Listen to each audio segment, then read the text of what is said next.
Terus dinggo iku.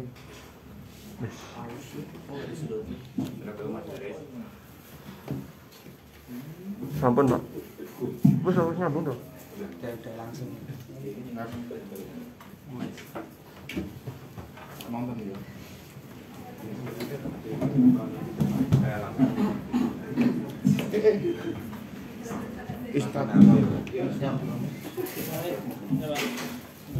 Bismillahirrahmanirrahim. Assalamualaikum warahmatullahi wabarakatuh.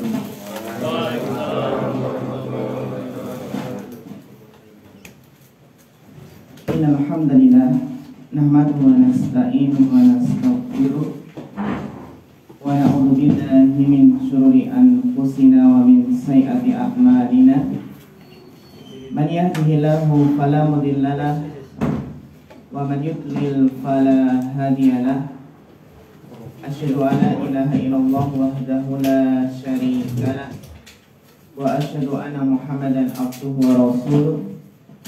Allahumma shalli wa sallim wa barik wa an'im ala abdika wa rasulika Muhammad wa ala alihi wa sahbihi wa man tabi'ahum bi ihsanin ila yaumiddin, amma ba'd. Rekan-rekan sekalian yang semoga senantiasa dirahmati Allah Subhanahu wa taala. Alhamdulillah,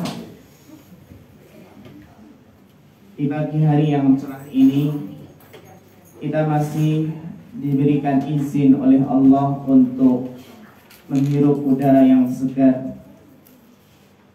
Allah masih mengizinkan jantung kita terus berdetak sampai saat ini, menunjukkan bahwasannya kita masih diberikan kesempatan untuk beribadah kepada Allah di dunia ini. Kita berharap semoga Allah Subhanahu wa taala menjadikan aktivitas kita itu bernilai ibadah, karena harapan bagi kita semua tentunya adalah ingin agar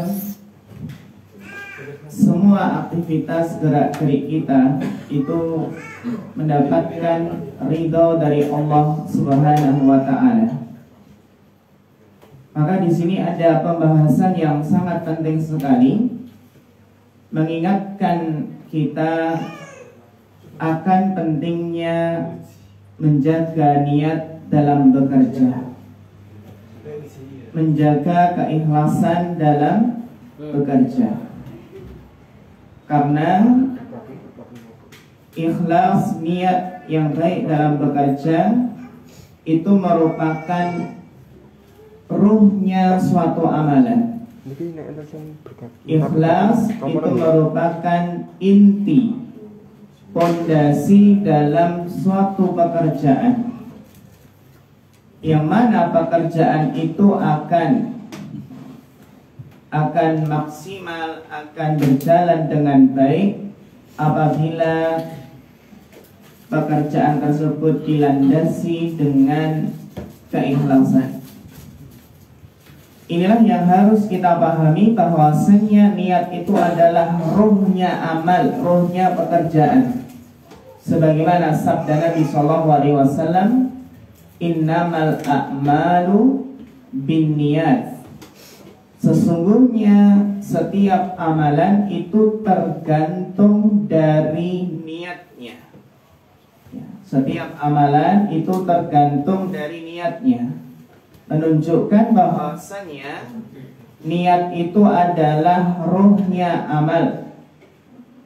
Wa innama likulli imri'in ma nawa, dan setiap orang itu hanya akan mendapatkan sesuai dengan apa yang diniatkan. Sesuai dengan apa? Niatnya.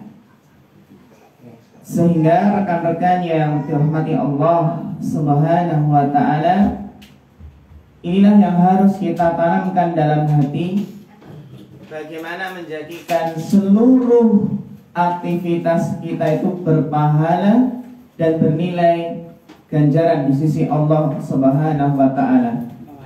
Ayat yang seharusnya kita ingat selalu adalah dalam surat Al-An'am ayat 162. Allah taala berfirman, "Qul inna sholati wa nusuki wa mahyaya wa mamati lillahi rabbil alamin." Katakanlah, sesungguhnya salatku, wa nusuki dan ibadahku, wa mahyaya dan hidupku. Nah, dalam hidup kita bekerja. Wa mamati dan matiku lillahi rabbil alamin. Itu adalah karena Allah Rabb semesta alam. Ini ayat yang seharusnya kita ingat, bahwasannya kita berusaha untuk menjadikan setiap aktivitas kita bernilai ibadah. Istilahnya eman-eman. Ya, kita sudah bekerja biasanya berapa jam?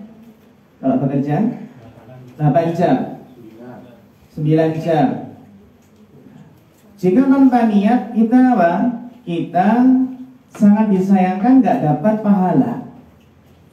Ya, mungkin dapat gaji, tapi apa? Pahala dan ganjaran kita apa? Sangat disayangkan, tidak didapatkan.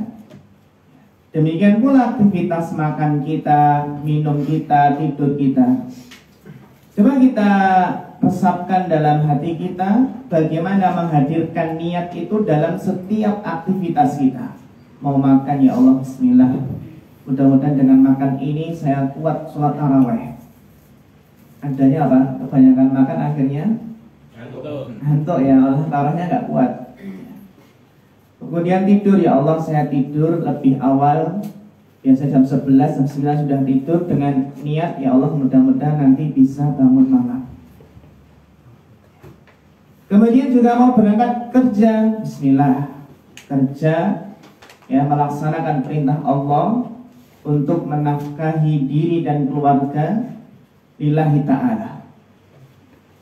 Ini bagaimana? Qul inna sholati wa nusuki wa mahyaya wa mamati lillahi rabbil alamin.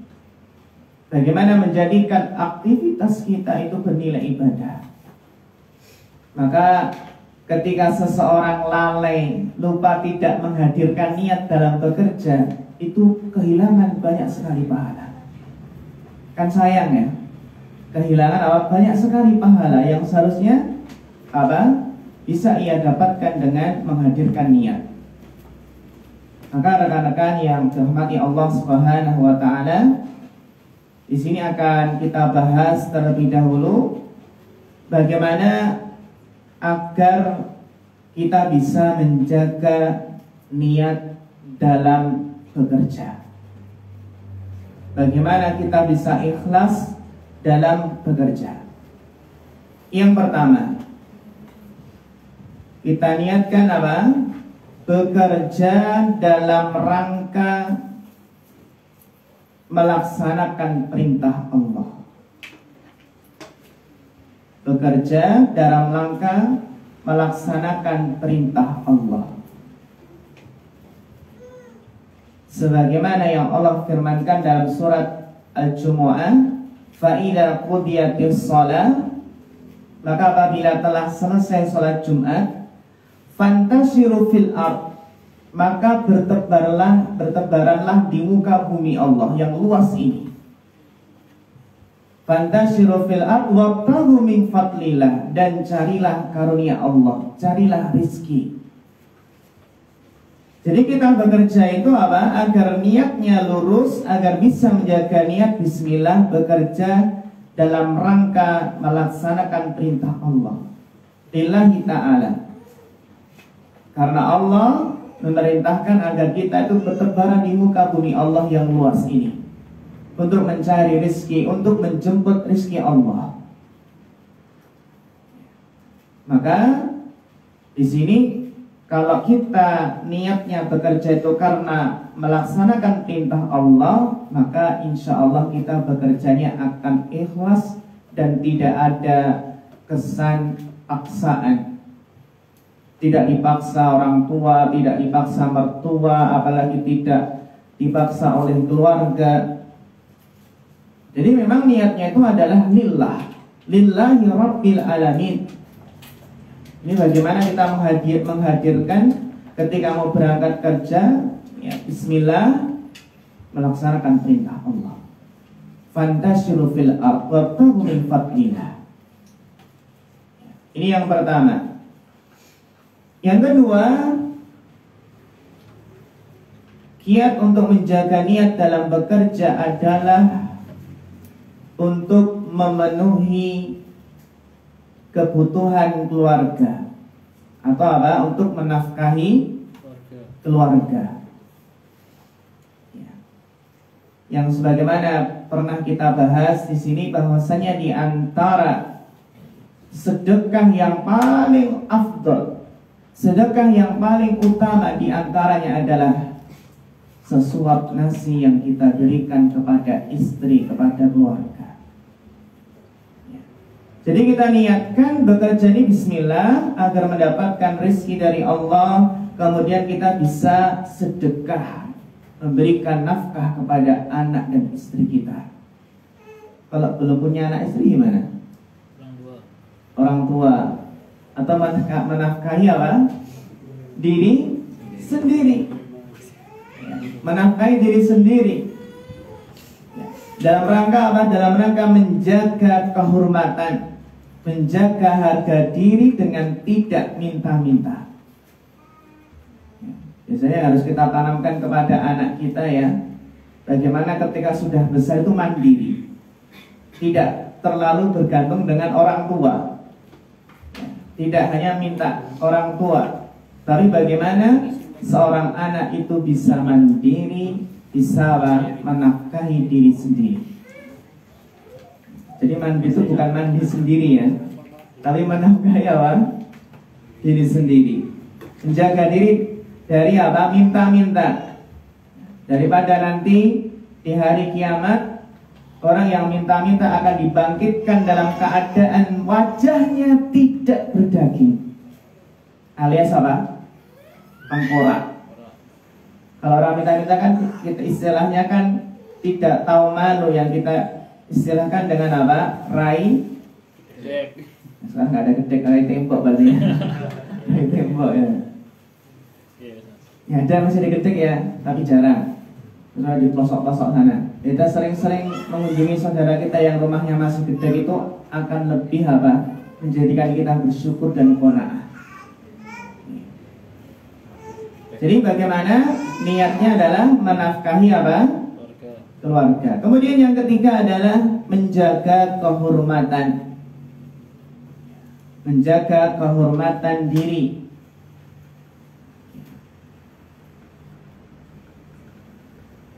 Yang mana kita bekerja untuk apa? Untuk menjaga kehormatan. Sebagaimana sabda Nabi, ma'akala ahadun ta'aman qad khairun min an ya'kula min amaliyatihi.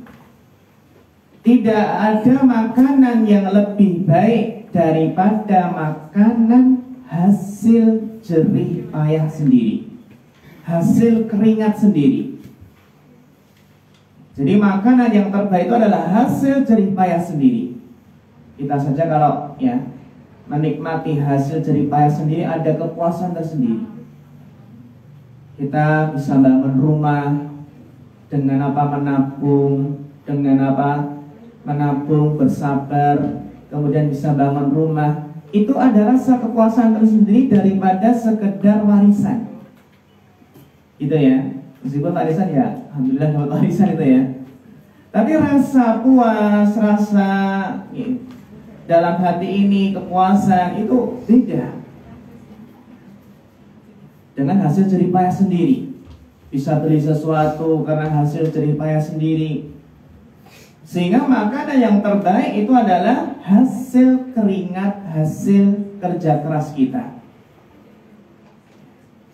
Ini yang harus kita tanamkan, bagaimana bekerja itu kita niatkan untuk menjaga kehormatan dan apa? Dan agar mendapatkan apa? agar dia termasuk orang yang memakan makanan yang terbaik. Itu hasil jeripaya sendiri. Kemudian berikutnya kita niatkan ya, agar menjaga niat dalam bekerja adalah mencukupkan diri dengan yang halal. Jadi mencukupkan diri dengan yang halal. Ketika bekerja, bagaimana kita itu niatnya bismillah mencari yang halal. Kalau seseorang ikhlas, niatnya lurus dalam bekerja, maka dia tidak akan mencari jalan yang haram. Dia akan menjauhi ya, seluruh bisnis, seluruh pekerjaan yang di situ apa? Ada unsur yang menjerumuskan seseorang ke dalam hal yang haram. Bahkan kalau kita niatnya benar dalam bekerja itu apa? Seseorang itu akan menjauhi perkara yang syubhat. Faman ittaqa syubhati faqad istabra'a li dinihi wa irdihi. Barang siapa menjauhi perkara yang syubhat, syubhat itu masih samar-samar antara halal dan haram. Ini ya, ini kayaknya meragukan, ini belum tahu hukumnya. Jadi masih ada syubhat. Ya. Meskipun dalam secara asal kaidahnya asal dari muamalah dalam perkara dunia itu asalnya boleh, mubah. Namun kalau di sana ada indikasi syubhat antara yang halal dan yang haram, maka kata Nabi, barang siapa yang menjauhi perkara yang syubhat, maka dia telah menjaga agama dan kehormatannya. Faqad istabra'a li dinihi wa irdihi. Wa man waqa'a fi syubhati waqa'a fil haram. Sebaliknya barang siapa yang mendekati perkara yang syubhat, coba-coba dekat dengan perkara yang syubhat, maka dikhawatirkan dia akan terjatuh ke dalam hal yang haram. Ya. Itu bagaimana kita apa? Dalam bekerja itu harus ada niat untuk mencari yang halal. Berikutnya, niat baik dalam bekerja. Bekerja dengan niat membantu orang lain. Bekerja apa?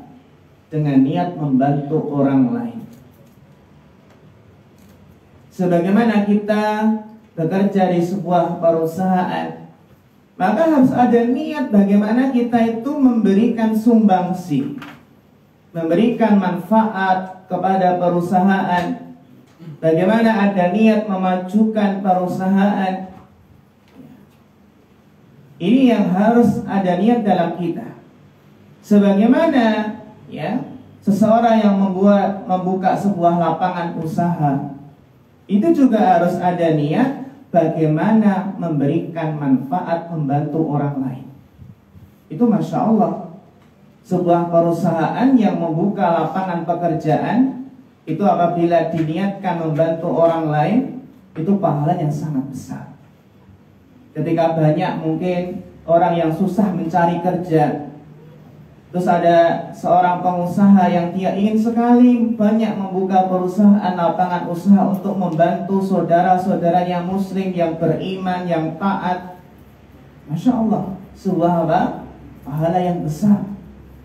Jadi bagaimana seorang pengusaha itu ketika membuka lapangan usaha, itu tidak hanya berniat untuk mencari keuntungan duniawi, tapi juga dengan niat apa?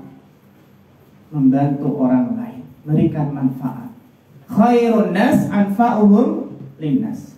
Sebaik-baik manusia adalah yang paling memberikan manfaat kepada orang banyak. Seorang petani ketika nanam padi, diniatkan bismillah, ya, saya menanam padi dalam rangka membantu orang-orang yang di kota sana yang tidak punya sawah. Ya. Ini niat petani biasanya untuk memenuhi kebutuhan orang di kota sana yang tidak mampu bercocok tanam. Ya. Bahkan sampai kalau ada seseorang yang membuka usaha tambal ban. Tambal ban ya. itu Masya Allah diniatkan Bismillah buka tambal ban dengan dalam rangka untuk membantu saudara yang sedang dalam kesusahan, kebanan. Kita bayangkan betapa besarnya jasa apa? Tambal ban. Kalau nggak ada tambal ban gimana kita? Dorong terus sampai rumah. Itu ya. Jadi tambal ban mungkin hasilnya nggak seberapa nih. Tapi kalau pahalanya itu dengan niat itu Masya Allah. Bagaimana tambal ban dengan niat membantu apa? Saudaranya. Bukan kok malah tambal ban di sekitar lokasi disebar nawa paku, sebar kawat. Itu malah apa? Menjadikan dia berdosa dan rezekinya malah seret. Malah apa? Malah susah hidupnya. Masya Allah. Pelajaran dari apa? Tambal ban. Jadi bagaimana seorang muslim itu apa? Ketika bekerja, di samping dia tuh mencari rezeki, yang mencari keuntungan, alangkah baiknya kita niatkan untuk membantu orang lain, memberikan manfaat. Jualan masker, ya, jualan masker di alun-alun, ya, bagaimana membantu orang lain yang membutuhkan. Pekerjaan apa saja, apa? Apabila kita niatkan untuk apa? Untuk membantu orang lain, itu akan bernilai ibadah. Itu beberapa kiat ya agar kita bisa menjaga niat dalam bekerja. Yang intinya berusaha ikhlas, mencari ridho Allah, memberikan manfaat kepada orang banyak, melaksanakan perintah syariat, menjaga kehormatan ya, dan juga untuk mendapatkan yang halal, menafkahi keluarga. Bismillah semangat bekerja agar bisa umroh, ibadah. Bismillah semangat bekerja agar bisa haji, ibadah. Bismillah semangat bekerja agar bisa membantu orang tua, ibadah. Ya. Itu akan apa? Bernilai ibadah. Sehingga itu yang harus kita asah terus niat kita dalam bekerja. Ya, kita usahakan ketika mau berangkat kerja, kita hadirkan niat tersebut. Itu kiat. Kemudian berikutnya adalah faedah ikhlas dalam bekerja. Keutamaan atau faedah ikhlas dalam bekerja. Ini penting sekali untuk kita ketahui. Faedah ikhlas dalam bekerja. Rekan-rekan yang terhormati Allah, perlu kita ketahui bahwasanya keikhlasan dalam bekerja itu memiliki kekuatan yang sangat dahsyat, kekuatan yang sangat besar di dalam membantu pekerjaan kita. Apa di antaranya faedah ikhlas dalam bekerja? Yang pertama, dengan keikhlasan pekerjaan akan terasa ringan. Dengan keikhlasan pekerjaan akan terasa ringan. Ini kaidah yang perlu kita tanamkan dalam hati. Ikhlas itu kekuatan yang sangat besar, menjadikan pekerjaan terasa ringan. Bahkan kalau dalam ibadah sholat, contoh sholat taraweh, kita lihat sholat taraweh ya, kadang agak panjang sedikit itu sudah apa? Sudah gerak-gerak itu ya, udah nggak tahan itu kapan ini selesainya imamnya gitu. Terkadang kita kalah. Ada cerita seorang ulama di Saudi sana, ada orang Indonesia. Ada orang Indonesia itu kan di sana ketika sholat taraweh panjang bacaannya. Beliau ada orang Indonesia berdiri hanya dengan satu kaki dalam waktu yang sangat lama. Sementara yang masih muda, masih kelihatan kuat, itu kalau apa? Sholat udah, kalau bahasa kita usap terus gitu ya. Bahkan terkadang samping itu jadikan apa? Gitu ya. Pernah nggak? Rasakan gitu, ada samping kita menjadi kayak sandaran gitu. Kenapa? Apa yang membedakan? Karena orang yang nggak kuat tadi, yang merasa berat sholat taraweh, ya, pengennya yang kilat, dia ketika sholat itu hanya berdiri dengan kakinya. Berbeda dengan yang kakinya satu tadi, tapi masya Allah nggak gerak, nggak nggak goyang-goyang. Kenapa? Karena beliau tidak hanya berdiri dengan kaki, tapi berdiri dengan iman yang ada di dalam hati.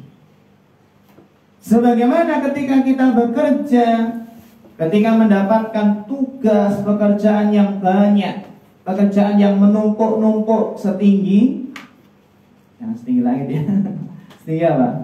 Setinggi pohon kelapa atau setinggi rumah? Intinya pekerjaan yang banyak, terasa berat, maka dengan keikhlasan pekerjaan yang seabrek gitu ya akan terasa ringan. Apabila pekerjaan itu dilandasi keikhlasan dan ketulusan. Seberat apapun pekerjaan, jika dilakukan dengan ikhlas, insya Allah akan terasa ringan, bahkan menyenangkan. Bahkan apa? Menyenangkan. Sebaliknya rekan-rekan yang dirahmati Allah, sebaliknya, seringan apapun pekerjaan, kalau dilakukan dengan keluh kesah, menggerutu, berkeluh kesah, pasti akan terasa berat seberat gunung, akan terasa menyebalkan. Itu kalau apa? Tidak tulus dalam bekerja. Seringan apapun pekerjaan ringan akan terasa berat. Apalagi si manusia, sebagaimana yang Allah firmankan dalam surat Al-Ma'arij, innal insana khuliqa halu'a. Sesungguhnya manusia itu diciptakan bertabiat berkeluh kesah, sering ngeluh, kurang bersyukur. Idza massahu syarru jazu'a, apabila ditimpa sesuatu yang kurang menyenangkan hatinya, maka dia akan berkeluh kesah, jazu'a.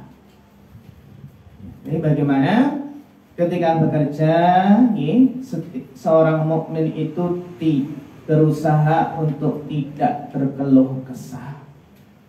Bagaimana ikhlas, bagaimana tulus, yang nanti manfaatnya kembali ke kita. Akan pekerjaan terasa ringan, akan menyenangkan. Kita apabila dengan bekerja dengan ikhlas akan menyenangkan. Kalau kita bawa sesuatu di pundak atau di mana ya, sambil ngobrol dengan teman. Ngobrol dengan teman itu perjalanan jauh, jalan kaki, itu nggak terasa. Kita mau jalan kemana itu kalau sambil ngobrol menyenangkan itu tahu-tahu sampai itu. Itu kalau apa? Bekerja dilandasi dengan apa? Dengan hati yang senang. Ya bagaimana mendapatkan hati yang senang? Dengan menjaga keikhlasan dan ketulusan. Itu triknya orang yang jalan jauh itu sambil bawa beban berat tuh, ya ajak teman itu, diajak ngobrol, nanti tahu-tahu sampai sendiri, nggak terasa. Kemudian berikutnya, faedah keikhlasan yang berikutnya adalah dalam bekerja ya, dengan keikhlasan kita akan memetik buah manis pahala. Dengan keikhlasan apa? Akan memetik buah manis pahala. Jadi ketika ikhlas itu nggak hanya memberikan dampak positif di dunia saja, yang tadi pekerjaan menyenangkan, kemudian terasa ringan, bahkan juga memberikan faedah nanti kelak di akhirat. Bagaimana seseorang itu akan mendapatkan pahala yang melimpah. Mendapatkan ketika melihat, oh Masya Allah, melihat catatan amal, ternyata pekerjaan saya bernilai ibadah. Ini ada nilai ibadahnya, Masya Allah. Maka di sini rekan-rekan yang terhormati Allah Subhanahu wa Ta'ala, pekerjaan yang berat itu kalau kita kaitkan dengan akhirat, kaitkan dengan pahala, insya Allah akan terasa ringan. Jadi bagaimana kita itu mengkaitkan ya, pekerjaan kita itu selalu kita kaitkan dengan apa? Akhirat. Kita kaitkan dengan Allah, dalam rangka melaksanakan perintah Allah, dalam rangka untuk mencari keridhaan Allah, mencari surga Allah Subhanahu wa ta'ala. Itu faedah keutamaan yang kedua. Yang ketiga, dengan ikhlas membebaskan seseorang dari perbudakan dunia.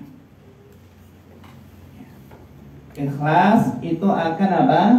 Membebaskan seseorang dari perbudakan dunia. Jadi cengkraman hawa nafsu, gemerlapnya kenikmatan dunia yang fana. Jadi insya Allah kalau seseorang itu ikhlas dalam bekerja, diniatkan ibadah, nanti ketika mendapatkan apa?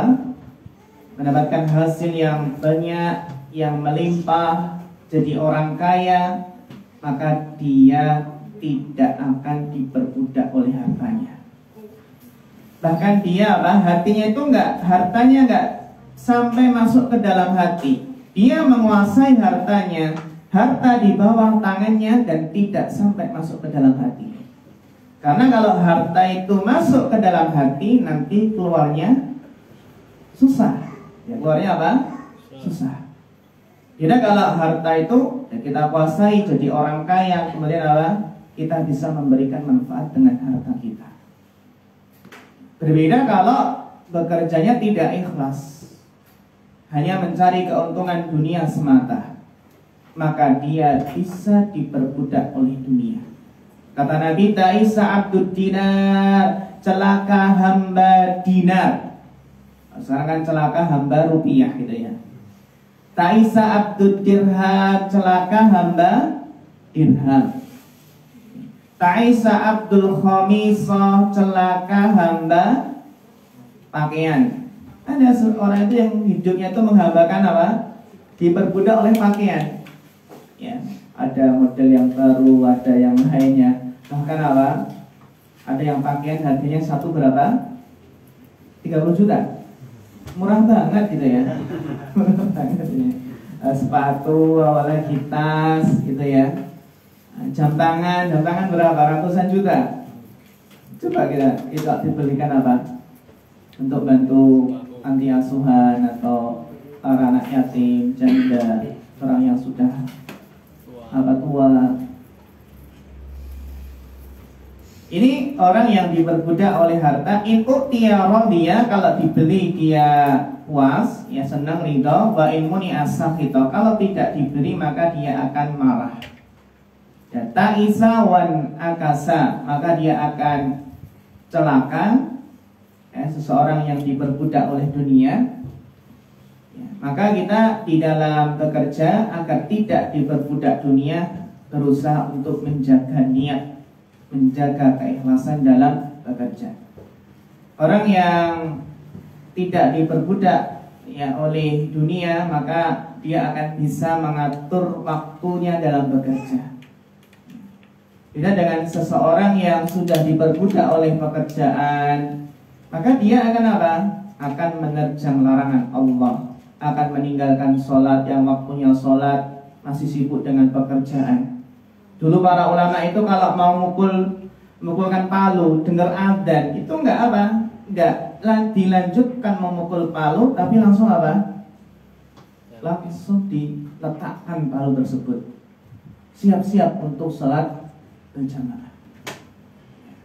Maka kita di bulan Ramadan nanti berusaha bagaimana agar kita tidak telat dalam sholat berjamaah.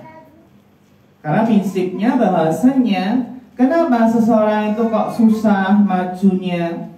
Kenapa seseorang itu kok terlambat kemajuannya, terlambat rizkinya, terlambat segalanya?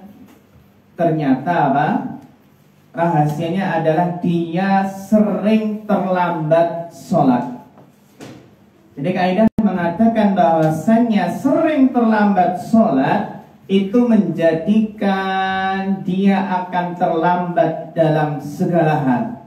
Terlambat menikah, bisa jadi karena sering telat sholat. Ya. Terlambat apalagi? Terlambat apalagi?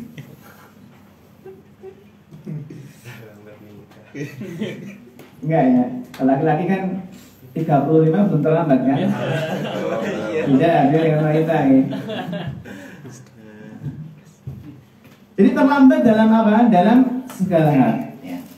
Terlambat dalam kemajuannya, terlambat dalam, terutama terlambat dalam rezekinya. Karena ternyata apa? La yazalu qaumun yata'akhkharuna hatta yu'akhiruhumullah.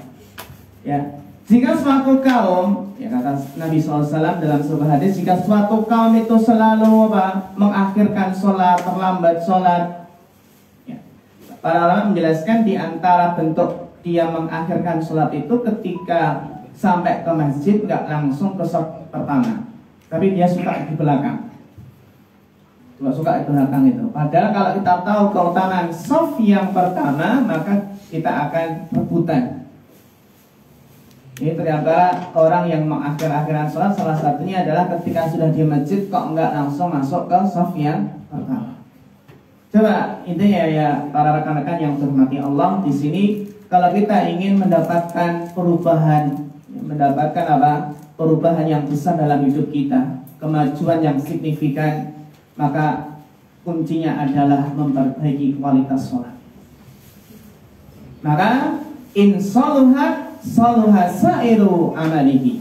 Jika sholatnya baik, maka seluruh amalan yang lainnya akan ikut baik.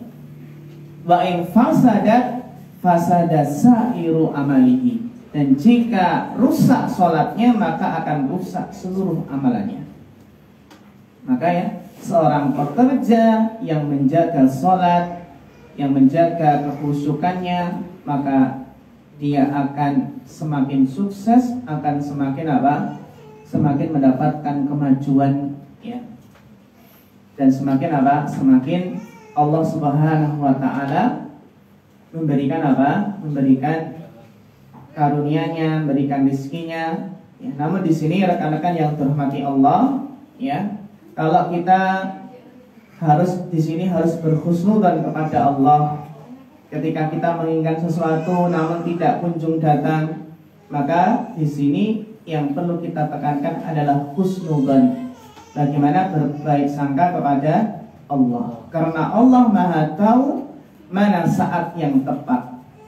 Allah Maha tahu bagaimana hamba ini diberikan ya sesuatu itu di saat waktu yang tepat, yang mana Allah itu Maha mengetahui mana yang lebih baik bagi hambanya. Mana yang lebih baik bagi hambanya. Kemudian berikutnya, dengan ikhlas maka akan jujur dan amanah. Tadi kalau ikhlas itu seluruh amalannya akan baik. Insaluhat saluhat sa'iru amali. Bagaimana kekuatan ikhlas itu bisa membangun kejujuran, membangun amanah. Karena dari awal sudah lurus, sudah benar niatnya. Dengan keikhlasan maka seseorang akan memegang prinsip kejujuran dan amanah dalam bekerja. Yang mana seorang yang amanah, yang jujur, maka akan dikumpulkan bersama para nabi, para siddiqin, para syuhada. Seorang pebisnis atau pedagang yang jujur. Maka rekan-rekan yang dirahmati Allah Subhanahu wa taala, inilah bagaimana dampak kekuatan keikhlasan dalam bekerja, menjaga niat yang memiliki faedah yang sangat besar. Yang di sini insya Allah kita berusaha menjaga niat tersebut, karena Nabi sudah mensifatkan bahwasannya hati itu mudah berbolak-balik. Kata Nabi, la qalbu ibni Adam asyaddu taqalluban minal ma'i fil qidri ila istama'at walayana. Sungguh-sungguh hati manusia itu lebih cepat, lebih mudah berbolak-baliknya jika dibandingkan dengan berbolak-baliknya air dalam panci dalam keadaan mendidih. Yang beluk-beluk cepat banget bolak-balik. Ternyata hati itu apa? Mudah berbolak-balik. Bisa jadi pagi ini ikhlas, sore sudah kehilangan keikhlasan. Bisa jadi hari ini punya semangat, punya tekad, Masya Allah, sore sudah apa? Sudah melempem, sudah apa? Gak semangat lagi. Bisa jadi ya pagi ini bisa husnudzon dengan sesama saudara, sesama muslim, tapi ternyata sore hari sudah suudzon. Bisa jadi pagi hari ini kita bisa memaafkan kesalahan saudara kita, namun sore hari ternyata sudah mendendam, ya, susah untuk memaafkan. Menunjukkan bahwasannya hati itu mudah berbolak-balik. Maka untuk mengingatkan kita semua dalam rangka menjaga niat, menjaga keikhlasan, maka materi ini sangat penting. Jadi di sini materi ini bukan berarti menuduh kita nggak ikhlas, enggak ya, tapi apa? Untuk mengingatkan kita bersama bagaimana menjaga keikhlasan. Karena hati itu mudah berbolak-balik, kita harus sering diingatkan. Ya, sering memberikan nasihat. Bahkan Nabi mensifatkan di akhir zaman yang banyak yang fitnah, yusbihu rajulu mu'minan wa yumsi kafiran. Saking beratnya fitnah, beratnya kerusakan di akhir zaman, ada seseorang ya, banyak seseorang yang di pagi hari beriman, tapi sore hari sudah kafir tanpa sadar. Mungkin karena ucapannya, karena statusnya di medsos. Wa yumsi mu'minan wa yusbihu kafiran. Sebaliknya, sore hari masih beriman, namun apa? Pagi hari sudah kafir. Yabi'u rajulu yabi'u dinahu bi'ardan minad dunya. Yang mana seseorang menjual agamanya hanya karena secuil kenikmatan dunia. Di akhir zaman bagaimana seseorang itu yang pagi masih beriman, sore sudah kafir.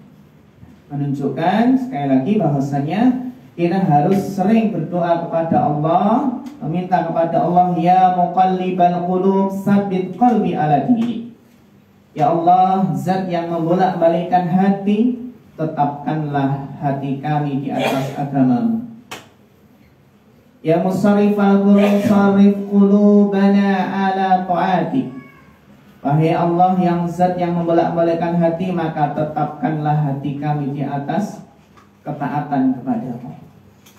Maka rekan-rekan yang dihormati Allah, ini adalah renungan bagi kita ya, sekedar mengingatkan pentingnya menjaga niat dalam bekerja agar pekerjaan kita itu membuahkan pahala. Ya, kemudian apa tadi faedahnya? Terasa ringan, ya kan? Jadi dengan pekerjaan, dengan ikhlas akan terasa ringan. Kemudian apa? Membebaskan dari perbudakan dunia.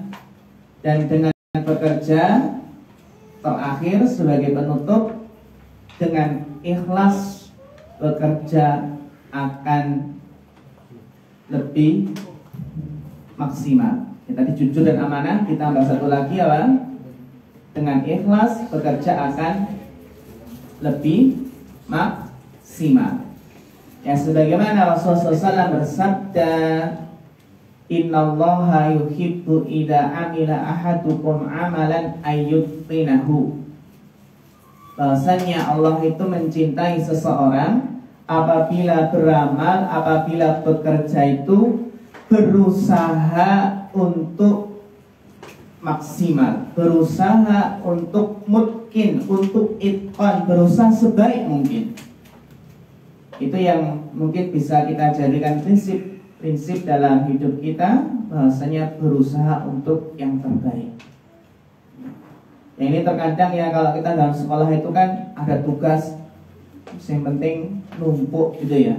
Ada tugas yang penting numpuk. Ngerjakan skripsi, yang penting lulus sidang. Sing penting gitu ya. Jadi apa ya, ada prinsip profesionalitas ataupun ideal, berusaha ideal itu sebenarnya bagus dalam artian berusaha mungkin, berusaha apa? Berusaha bekerja dengan baik, profesional, yang mana profesional ini kalau dalam bahasa itqanul amal gitu ya. Itqanul amal, profesional, karena Allah mencintai seseorang jika melakukan pekerjaan maka dia akan melakukannya secara itqan, secara profesional. Itu dalam hadis riwayat At-Tabrani. Demikian rekan-rekan yang terhormati Allah, ada sisa waktu mungkin kita pergunakan untuk diskusi bersama ya, tentang masalah yang berkaitan dengan menjaga niat dalam bekerja. Monggo kita persilahkan. Silakan kalau ada yang mau bertanya. Kalau belum ada, saya tanya dulu. Ya, monggo. Disampaikan kan seseorang itu bisa jadi berbinar kan, berbinar. Apakah itu ya, hanya untuk mereka yang selama ini dalam konotasi itu dari orang kaya, udah ini kan kaya, punya ini, umur ini lagi, ataukah itu bisa untuk semua orang? Kalau sekarang ini persepsinya orang lihatnya kalau udah jadi pejabat masih ini gitu. Tapi kalau orang rakyat jelata, apakah bisa juga jadi seperti itu? Tambahnya bisa gitu. Iya. Pertanyaan yang bagus sekali berkaitan dengan ta'isa abdud dinar. Kapan seseorang itu bisa menjadi hamba dunia, hamba harta? Ya. Jadi kapan seseorang itu dikatakan apa? Diperbudak oleh harta, oleh dunianya. Maka hal ini bisa menimpa siapa saja. Karena diperbudak oleh harta itu intinya adalah berkaitan dengan amalan hati. Dengan amalan hati. Sehingga orang yang kaya raya, orang yang hartanya banyak, semangat bekerja, namun harta tersebut ia kuasai di bawah tangannya dan tidak sampai masuk ke dalam hati, ya dia melaksanakan memberikan hak harta tersebut, ada hak fakir miskin, ya ada hak zakat di seperti itu, ada hak zakat, ya, dan dia menggunakan hartanya itu dengan baik, ya di jalan Allah, maka seperti ini tidak dikatakan hamba dunia, hamba harta, tidak dikatakan diperbudak dunia atau harta. Karena apa?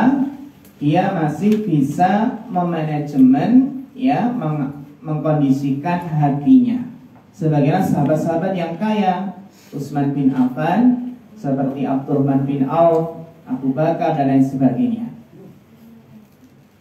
Kemudian, maka dalam hal ini apa? Bisa jadi seseorang itu tidak punya harta, namun apa? Hatinya, dalam hati itu sangat menginginkan harta. Sangat apa? Menginginkan harta. Seperti seorang yang tidak punya harta, orang fakir miskin, terus dia apa? Bekerja seharian penuh, banting tulang, dan dia nggak sholat.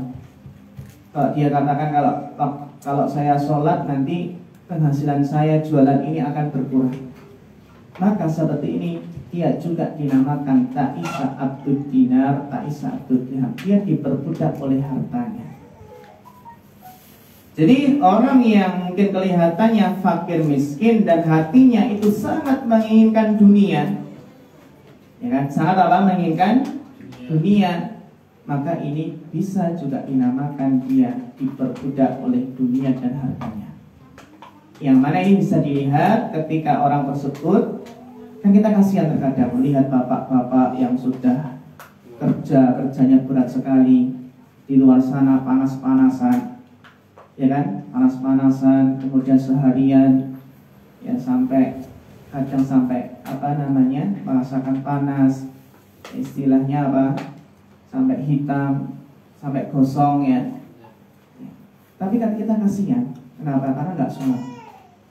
Ibaratnya itu apa? Sudah rugi dunia akhirat. Jadi orang yang sudah dunianya rekoso, tapi apa? Dia nggak ibadah, nggak sholat, itu rugi dunia akhirat. Maka kita katakan orang seperti ini dia juga diperbudak oleh apa? Diperbudak oleh pekerjaan. Jadi orang yang diperbudak oleh pekerjaannya itu masuk dalam ta'isa abdud dinar, ta'isa abdud dirham. Karena apa? Karena dia bekerja untuk mendapatkan apa? Dinar, untuk mendapatkan harta. Jadi tidak hanya orang kaya saja, tapi orang biasa pun jika dia itu sangat menginginkan hatinya, sangat menginginkan harta. Juga ini mungkin wajar bagi kita semua ketika seseorang itu contohnya kehilangan dunia, kehilangan HP, atau kehilangan apalah dunianya. Kok dia itu sedih, berlarut-larut sedih banget, ya, nggak bangun dari kesedihan. Ya sedih sesaat wajar. Tapi kalau dia sampai sehingga tuning, pun sekali, maka ini apa namanya? Belum, imannya itu belum dewasa. Karena apa? Dunia itu kan innamad dunya lahwun wa la'ib. Dunia itu ibaratnya adalah mainan. Dunia adalah apa? Mainan. Kenapa mainan? Ya karena nggak kekal, hanya sekedar titipan. Ya, yang mana sewaktu-waktu Allah Maha Kuasa untuk mengambil titipan tersebut. Ibaratnya tukang parkir ya kita ya. Tukang parkir itu kan kalau apa namanya diambil sepeda motornya, diambil mobilnya sama yang punya, kita marah nggak? Nggak marah kan? Nah, seperti itu. Jadi apa?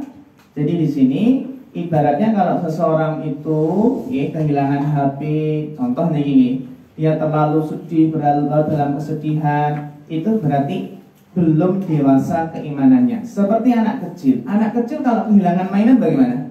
Nangis. Oh nangis, sedih itu ya. Tapi kalau orang dewasa kehilangan mainan, biasa cuma mainan gitu nih, cuma mainan. Maka kita bisa belajar dari anak kecil, belajar dari tukang parkir. Yang di sana banyak apa? Banyak nilai-nilai, ini nilai positif ya, yang bisa kita ambil di sini. Ini pertanyaan terus tadi berkaitan dengan apa? Ta'isatu dinar, ta'isatu dirham. Teman-teman ada lainnya? Iya, betul. Sholat itu kan mencegah dari perbuatan keji dan mungkar, maksiat dan perbuatan buruk lainnya. Nah, apa saja yang harus dilakukan atau dipersiapkan supaya sholat kita sempurna sehingga tidak ada lagi perbuatan buruk dan perbuatan maksiat dalam diri kita, Pak? Iya, benar sekali. Allah Ta'ala berfirman, Inna sholata tanha anil fahsyai wal munkar. Sesungguhnya sholat itu bisa mencegah seseorang dari perbuatan keji dan munkar. Mungkin ada yang bertanya, kenapa seseorang kelihatannya sholat, ya, kelihatannya rajin sholat di masjid, tapi kenapa kita lihat dia masih melakukan banyak kemungkaran? Berarti ada yang salah dalam sholatnya. Entah keikhlasannya, entah niatnya, entah kekhusyukannya, entah kualitas sholatnya di situ. Maka di sini bagaimana kita berusaha untuk mendirikan sholat dengan sholat yang berkualitas sehingga bisa mencegah seseorang dari perbuatan keji dan munkar. Pertama, kiatnya adalah mengilmui. Yang pertama ilmu, belajar fikih sholat. Bagaimana kita sholat itu benar-benar sesuai dengan tuntunan Nabi, tuntunan Rasulullah SAW. Dibuka lagi buku fikih tentang sholat. Ya, kita berusaha bagaimana gerakan sholat kita, bagaimana bacaan kita sesuai dengan tuntunan Nabi.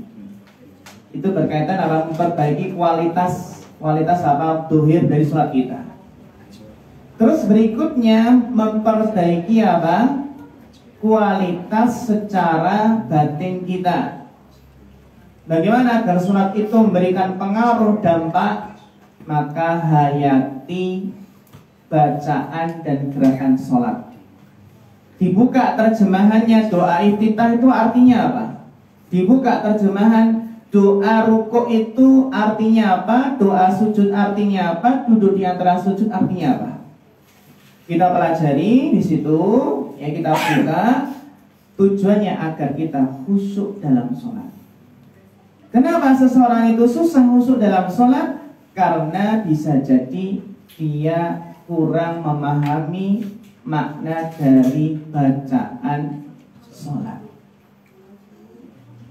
Makna bacaan sholat. Juga penting memahami makna gerakan sholat. Bagaimana gerakan rukuk itu, bagaimana sujud, dihayati.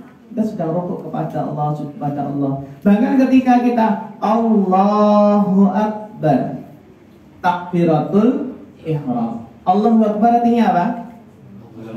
Allah Maha Besar. Menunjukkan kalau kita sudah sholat masuk Allahu Akbar, Allah Maha Besar, maka seluruh selain Allah itu kecil. Kecil.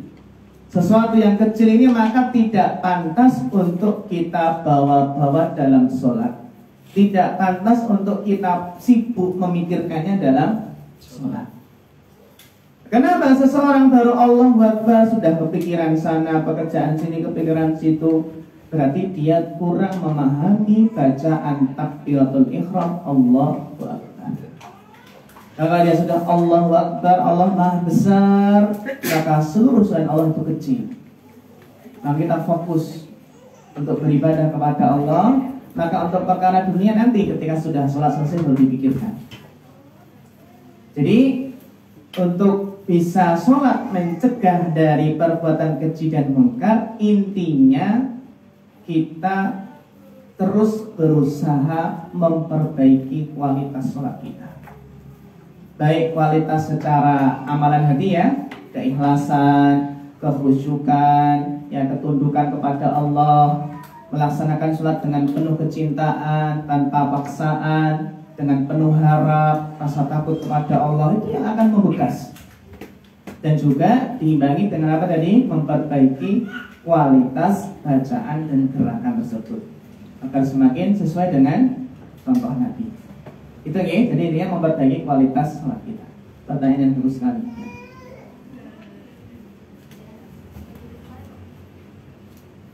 Ada lagi atau terakhir? Sudah cukup? Cukup ya?